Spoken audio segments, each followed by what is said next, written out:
예, 예수님 부활하셨습니다. 일반적으로 우리가 성탄절이나 부활절 같은 소위 말하는 우리가 기독교의 큰 명절 있지 않습니까? 명절이 있는데 많은 학자들이 그런 얘기를 합니다. 성탄절보다도 더 우리가 축하하고 또 기뻐해야 될 절기는 부활절이다 이렇게 말하거든요. 그런데 실제로 보시면은 우리가 성탄절 전에는 보면은 거의 뭐 한 달 내지 한 달 반 정도 전에부터 뭐 데코레이션 하고 만나면 메리 크리스마스 하고 이러다가 이제 성탄절 딱 지나면은 12월 26일부터는 뭔지 모르게 이제 좀 멋쩍잖아요. 이제 그래서 이제 메리 크리스마스 데이 끝나는데 우리가 이제 해피 이스터 부활절 축하합니다라고 하는 얘기는 그전에는 안 해요. 왜냐면 고난주간이니까 안 하다가 또 이날 지나고 나서 또 뭐 부활 축하합니다 또 이 말 안 하잖아요. 그러니까 우리가 보통 그 부활 축하합니다 그 해피 이스터라고 하는 얘기는 부활절 하루 용어로 이제 쓰는 그럴 때가 많이 있는 것 같아요. 제가 볼 때는 조금 그거는 아니다. 우리 부활절 지나고 나서도 한참 동안은 우리가 예수님 부활을 축하합니다 인사하는 게 좋겠다 하는 생각이 들어요. 이 부활이라고 하는 얘기 그 말은 그 헬라 말로 아나스타시스라고 하는 말인데요. 이 아나시스타라고 하는 것은 이 두 가지 의미를 가지고 있습니다. 하나는 뭐냐 하면은 이 죽었다가 살아나는 것, 그 resurrect 하는 것, 또 한 가지는 뭐냐 하면은 자다가 깨어나는 것, 두 가지 용어를 다 포함하고 있는 단어가 그 아나스타시스라고 하는 그 용어입니다. 그런데 예수님께서 부활하셨다라고 하는 얘기는 일반적으로 학자들은 전자가 아니고 후자로 해석을 많이 해요. 우리 영어 성경에 보시면은 그가 살아나셨도다라고 하는 그 성경 그 번역하면 잘 보시면은 His risen, 그가 일어나셨다 그렇게 말, rise 했다는 얘기는 잠깐 누워 있다가 잠깐 잠자다가 깨났다는 그런 뜻이거든요. 우리 예수님의 부활이라고 하는 것은 이미 돌무덤 속에 예수님께서 계셨지만은 이 학자들의 말을 빌리면 이 속에 이미 생명이 이게 운행하고 있었다 그렇게 표현을 해요. 자, 어쨌든 우리 예수님께서 부활하신 부활주일을 지나고 나서 예수님의 기적과 비유 가운데서 제가 어떤 말씀을 함께 묵상할까 하다가 이 나사로가 살아난 바로 이 기적을 오늘 저희가 함께 본문으로 택했습니다. 이 요한이라고 하는 사람은 특별히 굉장히 중요한 예수님의 기적 7가지만을 요한복음에서 기록을 하고 있어요. 그 중에 하나가 바로 이 나사로가 살아난 기적인데 이건 바로 이제 요한복음에 기록된 예수님의 기적 가운데서 7가지 가운데서 제일 마지막에 기록된 그 기적입니다. 특별히 요한복음 11장은 잘 아시는 대로 요한복음 전체 중간장이 요한복음이 21장이죠. 21장 가운데서 11번째예요.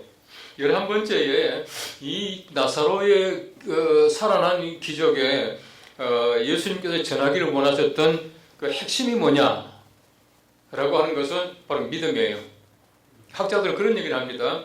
예수님의 공생에 보시면 3가지를 아주 강조하셨다는 거예요. 전반기에 보시면 예수님께서 주로 따라오라, 오라 그런 얘기를 많이 하죠. 우리 사람들이 예수를 믿는다라고 하는 것은 우리 처음에는 그냥 따라가는 거예요. 와보는 겁니다. 두 번째는 중반기에 가서 예수님께서 많이 강조하신 것은 믿음이에요. 오늘 이 성경 말씀해 보시면 이들로 하여금 믿게 하려 함이라. 예수님께서 나사로 살리신 것은 죽었다가 살아났다. 이것이 목적이 아니라는 거예요. 예수님의 진짜 목적은 뭐냐 하면은 많은 사람들로 하여금 하나님의 영광을 그리고 예수가 그리스도이신 것을 우리 모두가 다시 살아날 것을 믿게 하는 것이 예수님의 목적이었다. 예수님의 중기에 예수님 사역의 목적은 믿음이었다. 말기에 가시면 예수님께서 사랑을 많이 얘기합니다. 내가 너희를 사랑한 것 같이 너희는 서로 사랑하라. 그래서 처음에는 초기에는 따라오라, 그 다음에는 믿음, 그 다음에는 마지막에는 사랑을 얘기했다. 이렇게 보거든요. 그런 면에서 볼 때에 요한복음 전체의 제일 한가운데 장인 11장에서 예수님이 강조하신 것은 바로 믿음이었다. 그래서 예수님께서 이들로 하여금 믿게 하려 함이라 라고 말하면서 나사로 살리셨다. 그렇게 말하고 있습니다. 나사로가 부활했습니까? 우리가 이제 소위 말하는 곡에도 보면 나사로의 부활이 이런 곡이 있던데 그 말은 아니에요. 잘못된 말입니다. 나사로는 부활 못했습니다. 이 부활이라고 하는 것이 뭐냐 하면은 죽었다가 살아나고 영원히 죽지 않는 것을 부활이라고 해요. 여러분 나사로가 부활했다면은 예수님께서 부활의 첫 열매가 아니잖아요. 그죠? 예수님께서 이전에 이미 많은 사람을 또 살리셨고 또 구약에도 보면 산 사람이 있지만은 우리 성경 말씀은 부활의 첫 열매는 예수입니다. 그렇게 말을 하고 있습니다. 자, 그렇다면은 예수님께서 야이로의 딸 그리고 나인성 과부의 아들 나사로 세 사람을 살리셨는데 그 목적이 무엇인가? 그 목적이라고 하는 것은 아주 간단합니다. 제가 기적을 얘기할 때마다 늘 얘기합니다만은 예수님의 기적의 목적은 현상이 아니에요. 죽었다가 깨났더라 이거 보는 것이 아니거든요. 배고픈 사람에게 먹이셨다 이게 아니거든요. 지난번에 말씀드렸지만은 오병이어 가지고 시큰 병이 났지만 그 다음날 또 밥 먹잖아요. 병든 사람 고쳐놨지만 또 죽었잖아요. 또 죽은 사람 살려놨다면 또 죽었어요. 이러면 죽는다고 하는 것이 고통인데요. 이 나사로는 2번씩이나 죽었으니까 얼마나 큰 고통이에요. 한 번 죽어도 힘든데 2번 죽었으니까 얼마나 힘들겠어요. 여러분 그 그림 가운데 성화에 보면은요 어떤 그 이렇게 노인이 열심히 뭔가를 이렇게 글을 쓰고 있는 장면이 있어요. 근데 보면은 거기에 옆에 이제 해골이 하나 놓여 있습니다. 해골이 하나 놓여 있고 책을 펴놓고 열심히 쓰는 그림이 있습니다. 여러분 혹시나 어떤 그 노인 옆에 해골이 있다 하면 그 사람이 누구냐 하면은 영어로 말하면 제롬이라는 사람이에요. 제롬. 이 제롬인데 원래 그 라틴식으로 말하면 히에로니무스예요. 히에로니무스. 히에로니무스라고 하는 학자가 성경책을 번역할 때 소위 말하는 우리가 히브리어 헬라어 성경을 라틴 말로 번역할 때에 그렇게 했대요. 아주 결사적으로 하기 위해서 해골을 두고 했다. 그렇게 말합니다. 이 히에로니무스라고 하는 사람이 말하기를 이렇게 말합니다. 나사로가 무덤에 나와서 예수님께 물어봤대요. 주님, 나 또 죽습니까? 그럼 예수님께서 그래 또 죽는다. 이제 그러니까 그때부터 진짜 죽을 때까지 한 번도 웃지 않았다. 그렇게 말하고 있어요. 그만큼 죽음은 괴로운 것이다. 힘든 것이잖아요. 그 2번 죽었으니까 얼마나 그 힘든 사람이에요. 근데 예수님께서 또 죽을 사람을 왜 살리셨겠느냐 하는 겁니다. 야이로의 딸 소녀잖아요. 금방 죽었어요. 그 다음에는 나인성 과부의 아들은 청년이에요. 장례 행렬 도중에 예수님께서 소위 말하는 시체에 손을 대시고 일어나라 말씀하십니다. 나사로 죽은 지 나흘이 되어서 썩은 냄새가 나는데 나오라 그렇게 말했다는 거예요. 그러니까 이 뭐냐 하면은 우리 부활의 어떤 그 소위 말하는 그 심볼 상징적으로 보여주신 것이다. 어린 아이든 청년이든 장년이든 또 금방 죽었든 조금 지났든 또 이거 썩은 냄새가 나든 다 부활할 것이다 라고 하는 것을 보여주신 하나의 그 심볼이고 사건이었다. 그렇게 말하고 있습니다.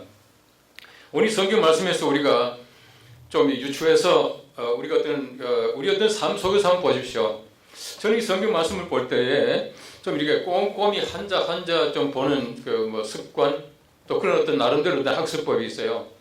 오늘 성경 말씀을 보시면 제가 굉장히 눈이 띄게 본 것은 뭐냐면요. 예수님께서 돌을 굴려놓아라. 돌문을 열어라. 그렇게 말씀하셨거든요. 예수님께서 무엇 때문에 돌문을 열어라. 굴려놓아라. 그렇게 말씀했겠습니까? 우리가 이제 뒤에 사건이지만 나사로 사건 이후에 예수님께서 부활하세요. 예수님 무덤 속에 계실 때에 돌문이 어떻게 하세요? 누가 굴렸어요? 저절로 굴려 나갔잖아요. 제가 어제도 영동께서 설교하면서 그런 얘기를 했는데요. 여러분 그 당시에 돌문이라고 하는 게 엄청나게 큰 겁니다. 여러분 우리 키보다 좀 크다고 한번 해봐 주십시오. 그리고 요즘같이 막 기술이 좋아가지고 얇게 했겠어요? 얼마나 두껍겠어요? 그 두껍고 큰 돌문이니까 보통 그 돌문 하나가 한 2톤 정도 됐다 이렇게 말하거든요. 엄청나게 무거운 것이에요. 근데 우리 예수님 부활하실 때는 이 저절로 열렸거든요. 그 예수님께서요, 이 나사로 이거 일으키실 때도 돌문 열으라 말할 필요가 없잖아요. 그 나오라 했으면 돌문이 싹 가면서 오토매틱 문이 싹 열리듯이 나왔을 거예요. 근데 예수님께서는 돌을 굴려놓아라. 돌문을 여는 것은 예수님께서 하시는 것이 아니다는 얘기예요. 저는 이게 굉장히 중요하다고 봅니다. 예수님께서 하실 일이 있고 우리가 할 일이 있어요. 여러분 적어도 예수님께서는 우리가 할 일을 예수님이 직접 안 하셔요. 하나님께서는요 직접 사람을 구하신 적이 없어요. 사람을 통해서 사람을 구원하셔요. 예수님이 직접 교회를 세우신 적이 없습니다. 사람을 통해서 교회를 세우셔요. 지금도 마찬가지로 하나님께서 예정하시고 구원하실 사람들을 우리를 통해서 하시지 하나님이 하시지 않아요. 이미 하나님께서 마음을 다 다스려 놓는 것은 하나님이 하시겠지만 우리 사람을 통해서 하신다라고 하는 것이에요. 현상 그 자체가 물론 목적도 아니지만 중요한 것은 문을 여는 것은 우리 몫이다라고 하는 것을 예수님께서 지금 말씀해 주고 계시는 것이에요. 문을 여는 것은 우리가 해야 될 일인데 우리가 잘 아는 요한계시록 3장 말씀 보십시오. 주님께서 주님께서 말씀하시기를 볼지어다 내가 문 밖에 서서 두드리노니 누구든지 문을 열면 내가 들어가서 그로 더불어 먹고 그는 나로 더불어 먹으리라. 이 말씀은 굉장히 저는 좋아하는 말씀인데요. 거기 보면 중요한 시제가 나와요. 그 헬라 사람들이 가지고 있는 시제 가운데에 아주 독특한 것이 그 에어리스트라고 해서 부정과거라고 하는 게 있거든요. 제가 여러 번 말씀드렸죠. 이 부정과거는 과거의 단회적 사건을 설명할 때에 쓰는 시제예요. 한 번으로 영원한 것. 그래서 우리 구원 같은 것도 한 번으로 영원하기 때문에 우리가 뭐 구원 받았다. 이미 우리가 하나님의 아들이 되었다. 이런 것들은 보면은 이 소위 말하는 그 에어리스트, 그 부정과거형이 많아요. 그러니까 세계 어느 나라 말 가운데도요 부정과거라고 하는 시제가 없어요. 과거면 과거고 현재면 현재지 또 미래면 미래지 부정과거라고 하는 게 있을 수가 없지 않습니까? 그리고 헬라 말이 참 독특한 것은 뭐냐 하면은 헬라 말의 현재형은 현재 진행형이에요. 근데 그 요한계시록 3장 말씀해 보시면은 볼지어다 내가 문 밖에 섰다라고 하는 말은 현재 완료형이에요. 이제 어떤 사람 앞에 예수님이 서 계시다 하면 상상해 보십시오.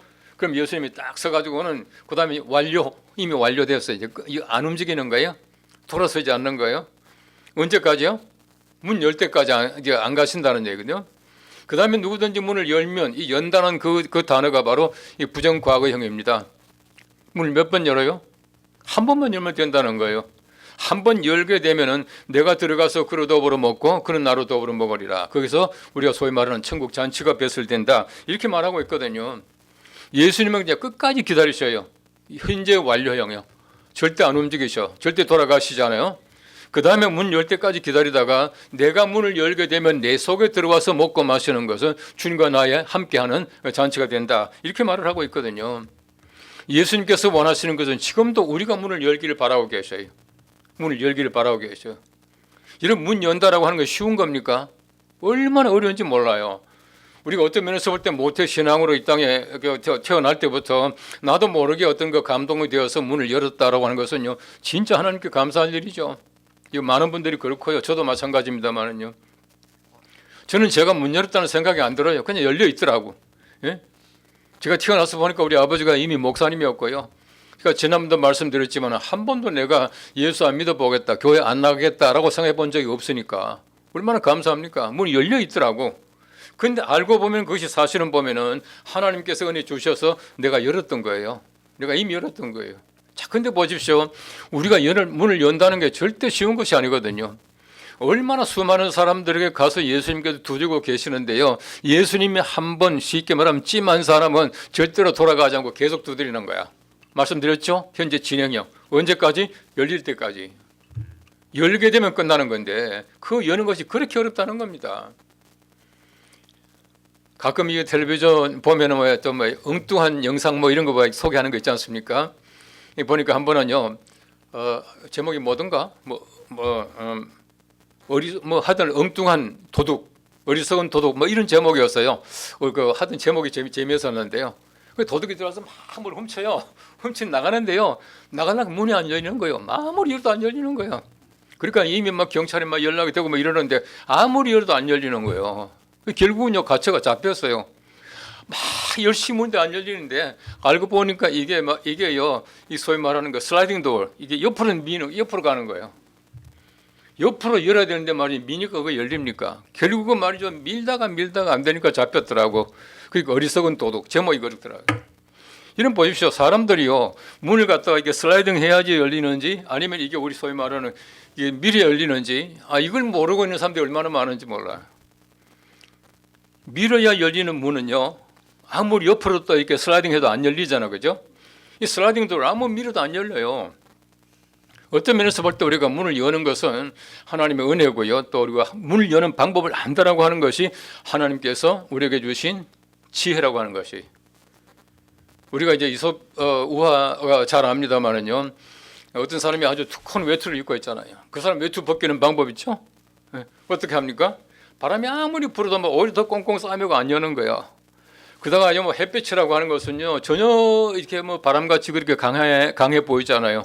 그래서 점점 해가 뜨거워지게 되니까 이 저절로 벗더라 이렇게 말하고 있거든요.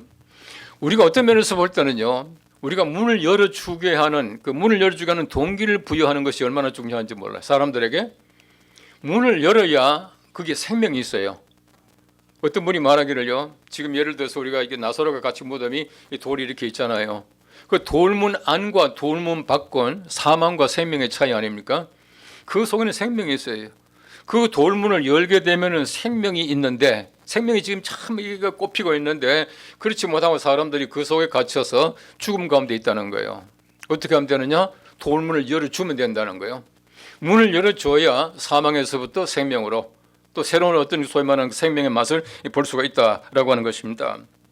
그래서 우리가 문을 열어주는 그 작업을 잘 해야 되고요. 우리 예수님께서는 우리들에게 문을 열게 되면 사망에서 생명으로 올 수 있는 그 길을 주님께서 이미 마련해 주시고 주님께서는 받아주시겠다라고 하는 것이거든요. 이런 나사로 보십시오.